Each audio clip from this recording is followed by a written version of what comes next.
अस्सलाम वालेकुम दोस्तों, मेरा नाम है बालिक हुसैन। अगर आपने इस सीरीज की हमारी पिछली वीडियो नहीं देखी तो हमारे चैनल पे जाके विजिट करें और ये पिछली सीरीज की हमारी वीडियो देखें ताकि आपको पता चले हजरत सुलेमान अलैहिस्सलाम से लेकर 1948 तक किन किन की हुकूमत रही है, मस्जिद अक्सा किन किन के कंट्रोल में रहा है और इसका क्या है असल में जो वजह है, वो मेन पॉइंट हमने सारा अपनी वीडियोस के अंदर कवर किया है।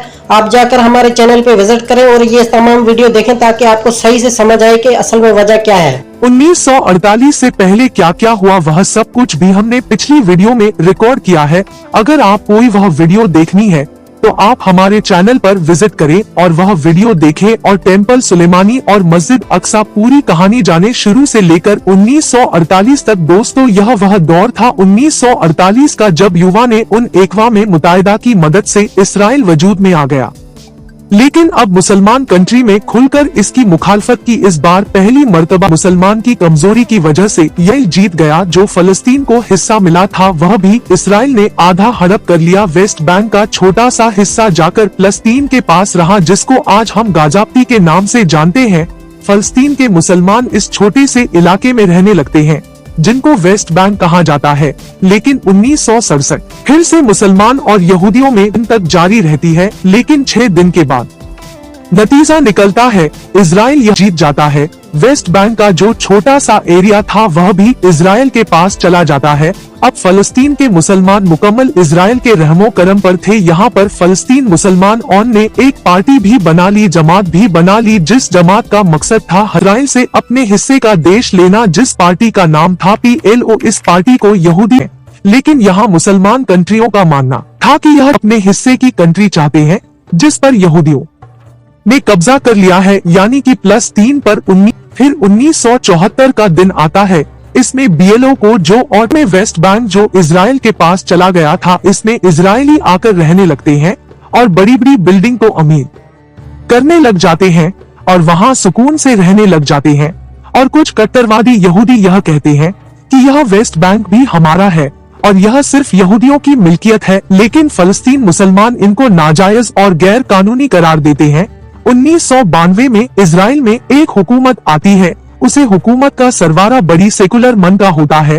वो यह कहता है कि फलस्तीन का इलाका हम मुसलमान के हवाले कर देंगे और वहां से अपना कब्जा खत्म कर देंगे। यहाँ 1993 में पहली बार यहूदी मुसलमान ऑफिस आपस में बातचीत करते हैं और यह तय करते हैं कि हम आपकी सपोर्ट करेंगे और आप हमारी सपोर्ट करेंगे। हम +3 एक अलग रियासत बनाएंगे जिस पर मुसलमान का हक होगा। लेकिन यहूदी कट्टरवादी जो यह बात पसंद नहीं आती और यह कहते हैं कि हम फलस्तीन को कुछ भी हिस्सा नहीं देंगे, यह हिस्सा हमारा है और इजराइल का ही रहेगा। लेकिन यहूदियों की सरकार उनको समझने में कामयाब हो जाती है। यह 1994 का वह दिन आया, फलस्तीन मुसलमान का पहली बार फलस्तीन पर अपने मुल्क पर हुकूमत करने का टाइम आ गया। लेकिन यहाँ बहुत देर हो चुकी। यहूदियों ने जो अपनी कॉलोनी और बिल्डिंग बनाई थी पर मिनट यहाँ पर रहने लग गए थे फलस्तीन में। लेकिन इजरायली हुकूमत ने इसका भी सॉल्यूशन निकाल लिया। वेस्ट बैंक को 3 ग्रुप में डिवाइड कर दिया, group A, group B, group C. अब ग्रुप ए, ग्रुप बी में इजराइल फिलिस्तीन मिलकर हुकूमत करेंगे, लेकिन ग्रुप सी इजराइल के पास ही रहेगा। इस प्यार और मोहब्बत को देखकर दोनों देशों की सरकार को नोबेल इनाम भी दिया जाता है।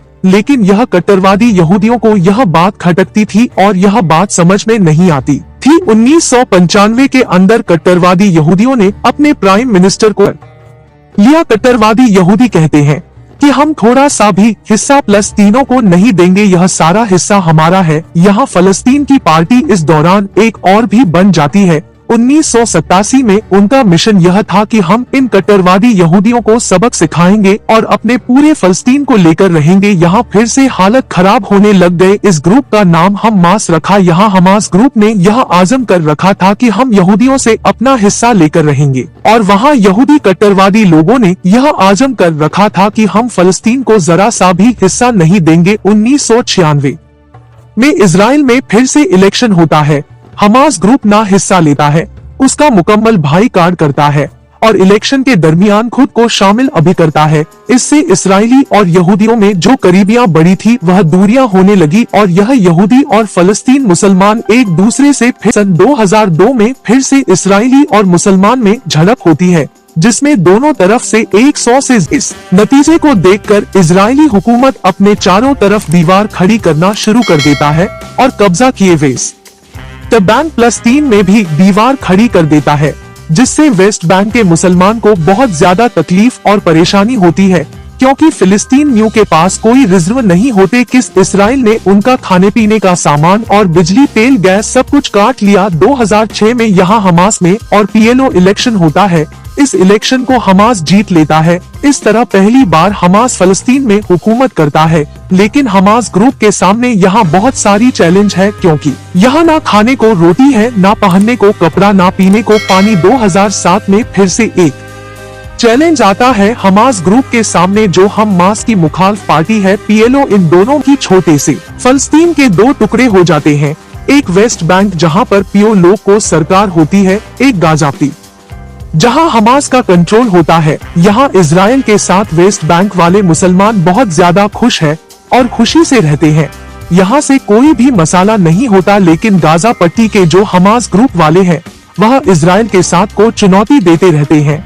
छोटे छोटे बातें होती रहती है इनके दरमियान, लेकिन इजराइल इनको 16 साल बाद हमास ग्रुप का सब्र जवाब दे जाता है और 2023 7 अक्टूबर सुबह 6:30 बजे हमास ग्रुप इसराइल पर रॉकेटों की बरसात कर देता है। 5000 से ज्यादा रॉकेट इसराइल पर मरता है। इससे हमास ग्रुप और इसराइल के दरमियान सबसे बड़ी इसराइल जवाबी कार्रवाई करते हुए फिजा में अपने तैयारी उड़ाकर हमास ग्रुप गजपति पर बमबारी शुरू कर देता है, जिससे अब तक 3000 ग्रुप इसका भरपूर जवाब दे रहा है। लेकिन हमास ग्रुप के पास इतने वेसल नहीं कि इसराइल का मुकाबला कर सके। आज इस जंग को गाजापट्टी में चारों तरफ के मुनाजिर नजर आते हैं।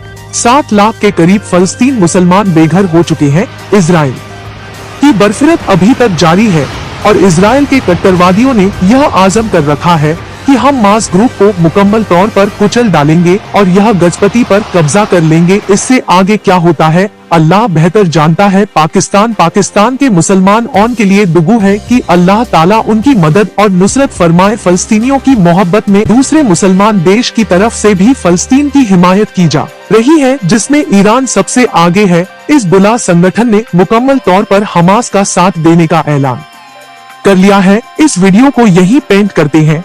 दोस्तों हमारे चैनल को जरूर सब्सक्राइब करें, हम वीडियो को लाइक भी कर दे। मिलते हैं आपसे नेक्स्ट वीडियो में, तब तक के लिए अल्लाह हाफिज।